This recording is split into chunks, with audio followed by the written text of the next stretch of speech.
Hello बच्चों, मैं हूँ आपकी हिंदी टीचर अंजू मैडम और मेरे क्लास में आप सभी बच्चों का हार्दिक स्वागत है। बच्चों, आज मैं रामधारी सिंह दिनकर की एक कविता मनुष्य और सर्प को लेकर आपके समक्ष उपस्थित हूँ। मनुष्य और सर्प कविता आपके पाठ्य पुस्तक में दी गई है। इस कविता को मैं 5 भागों में पढ़ाऊंगी। अब आप सोच रहे होंगे कि 5 भाग, लेकिन इस कविता को अच्छी तरह से समझने के लिए इसलिए मैंने निश्चय किया है कि इस कविता को मैं धीरे धीरे 5 खंडों में तोड़कर पढ़ाऊंगी। तो आज खंड 1 या भाग 1 के अंतर्गत मैं कविता के जिन अंशों को पढ़ाऊंगी उसे मैं सबसे पहले आपको पढ़कर सुना देती हूँ। फिर कठिन शब्दों के अर्थ को बताऊंगी। इसके पश्चात ही मैं व्याख्या प्रस्तुत करूंगी।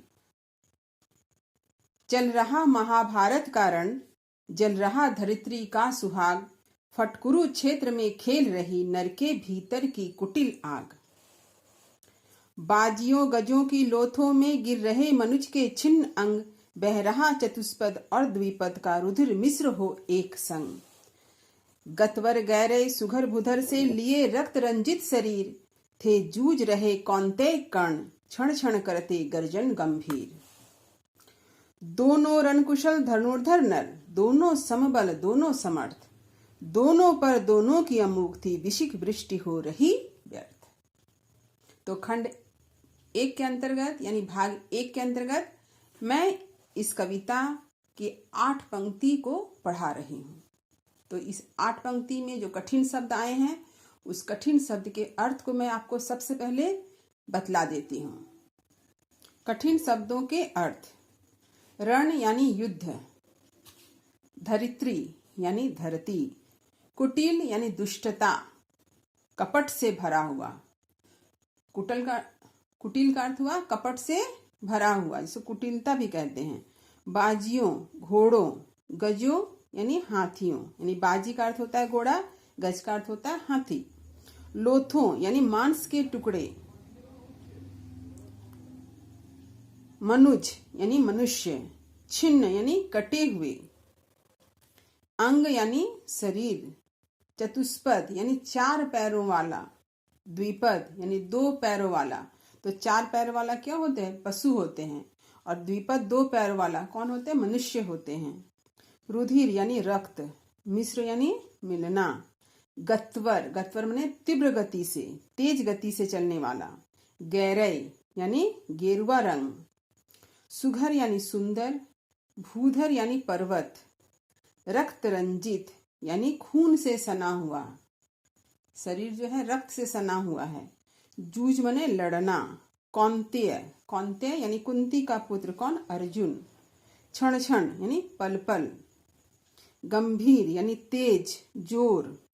कुशल यानी निपुण। धनुर्धर यानी धनुष धारण करने वाला।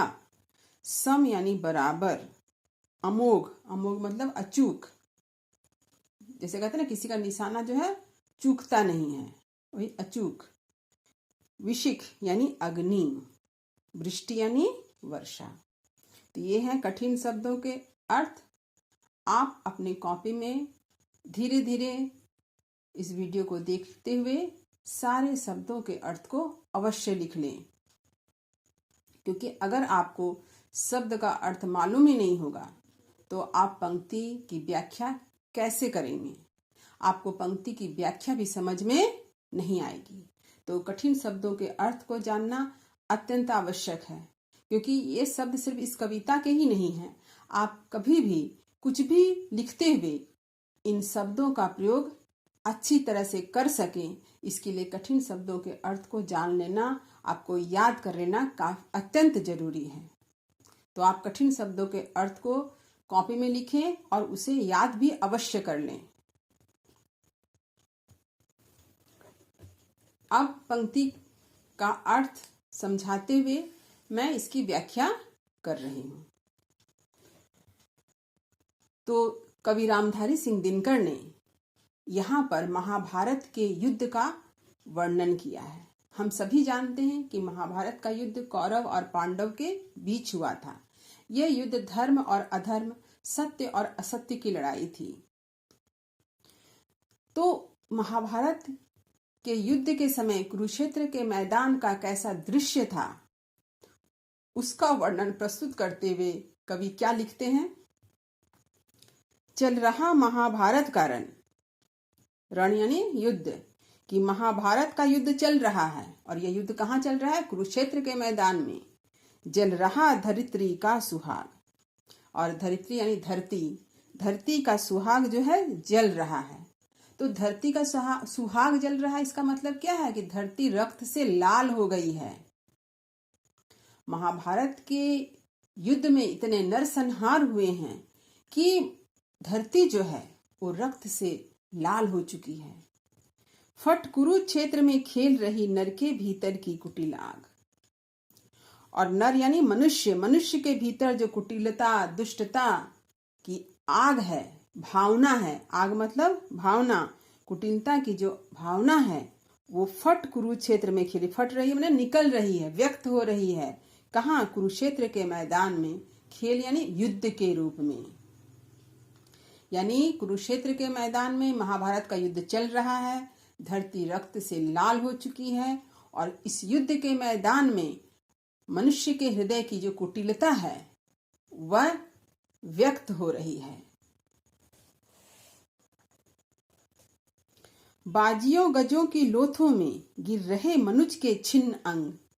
तो महाभारत के युद्ध में जो इतने रक्त की नदियां बह चुकी है, उसी प्रसंग में कवि कहते हैं कि बाजियों यानी घोड़ों, गजों यानी हाथियों, यानी इस युद्ध में मनुष्य की ही मृत्यु नहीं हो रही है, मनुष्य की ही हत्या नहीं हो रही है, घोड़े और हाथी भी कट-कट के गिर रहे हैं। तो उसके लोथों में यानी हाथियों और घोड़ों के जो मांस के टुकड़े हैं, उसके साथ क्या गिर रहे हैं? गिर रहे मनुज के छिन्न अंग।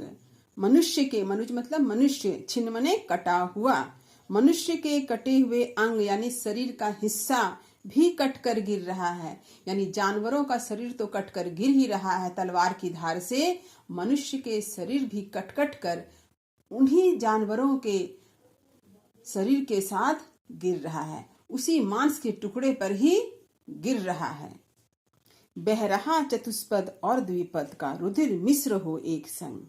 और उस युद्ध के मैदान में क्या बह रहा है? चतुष्पद यानी 4 पैरों वाले, यानी घोड़ा और हाथी, और द्विपद, द्विपद माने 2 पैर वाले इंसान, मनुष्य का रुधिर यानी रक्त। उस युद्ध के मैदान में घोड़े, हाथी और मनुष्य का रक्त बह रहा है। मिश्र हो एक संग यानी एक साथ मिलकर बह रहा है, कि अंतर करना मुश्किल है कि यह मनुष्य का शरीर है, यह जानवर का शरीर है, यह रक्त मनुष्य का है या पशु का है। यह अंतर करना बड़ा कठिन प्रतीत हो रहा है। गतवर गैरे सुघर भुधर से लिए रक्त रंजित शरीर, थे जूझ रहे कौन्तेय कर्ण, क्षण क्षण करते गर्जन गंभीर। यहाँ पर कौन्तेय यानी अर्जुन और कर्ण के बारे में वर्णन प्रस्तुत किया है।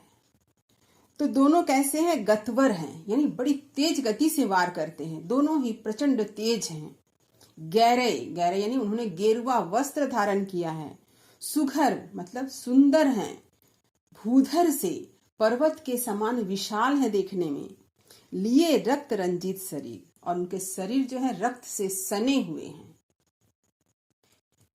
थे जूझ रहे कौन्तेय कर्ण, और इस प्रकार अर्जुन और कर्ण जो है आपस में युद्ध कर रहे हैं।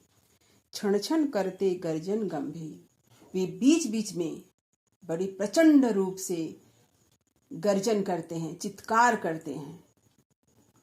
तो यहाँ पर कवि ने क्या वर्णन किया है कि अर्जुन और कर्ण दोनों काफी तेज हैं, दोनों ने गेरुआ वस्त्र धारण किया है, दोनों सुंदर हैं, पर्वत के समान विशाल हैं, दोनों का शरीर रक्त से सना हुआ है, और दोनों आपस में जो युद्ध कर रहे हैं वे बीच बीच में बड़े ही प्रचंड रूप से चित्कार करते हैं, गंभीर गर्जन करते हैं। दोनों रणकुशल धनुर्धर नर, दोनों समबल, दोनों समर्थ, दोनों पर दोनों की अमोघ थी, बिसिक वृष्टि हो रही व्यर्थ। यहां पर कवि ने अर्जुन और कर्ण दोनों की कुशलता, प्रवीणता, युद्ध कौशल का वर्णन किया है। दोनों रणकुशल, दोनों ही युद्ध करने में कुशल हैं। रण यानी युद्ध, दोनों ही युद्ध करने में कुशल हैं। धनुर्धर, दोनों ही धनुषधारी हैं। दोनों समबल, दोनों की शक्ति यानी बल में नहीं शक्ति, दोनों की शक्ति भी समान है। दोनों समर्थ, और दोनों ही हर तरफ से योग्य हैं। समर्थ मतलब योग्य हैं, कोई किसी से कम नहीं है। दोनों पर दोनों की अमोघ, और दोनों ही एक दूसरे पर अचूक निशाना साधे हैं। यानी किसी का भी निशाना चूकने वाला नहीं है। लेकिन यहाँ क्या हो रहा है, क्योंकि दोनों की शक्ति बराबर है, दोनों हर तरफ से योग्य हैं, इसीलिए थी बिसिक वृष्टि हो रही व्यर्थ, यानी तीरों की वर्षा। बिसिक यानी तीर और वृष्टि यानी वर्षा, तो तीरों की जो वर्षा है वो बेकार हो जा रही है। आप लोगों ने महाभारत या रामायण सीरियल तो देखा ही है, तो वहां आप लोगों ने देखा होगा कि जब कोई योद्धा युद्ध करता है तो जब तीर चलाता है तो वो एक तीर जो है उसके धनुष से निकलता है और उसके बाद असंख्य तीर का निर्माण हो जाता है। तो इसलिए यहाँ पर तीरों की वर्षा कही गई है कि एक तीर नहीं है, एक तीर से अनेक तीर बन गए।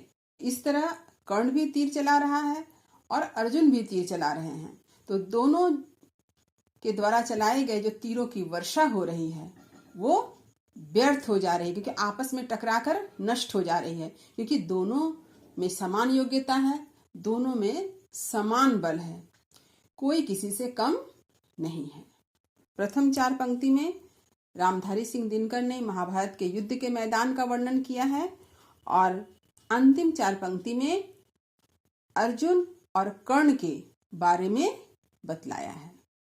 तो उम्मीद करती हूं कि मनुष्य और सर्प कविता के प्रथम 8 पंक्ति का अर्थ आपको समझ में आ गया होगा।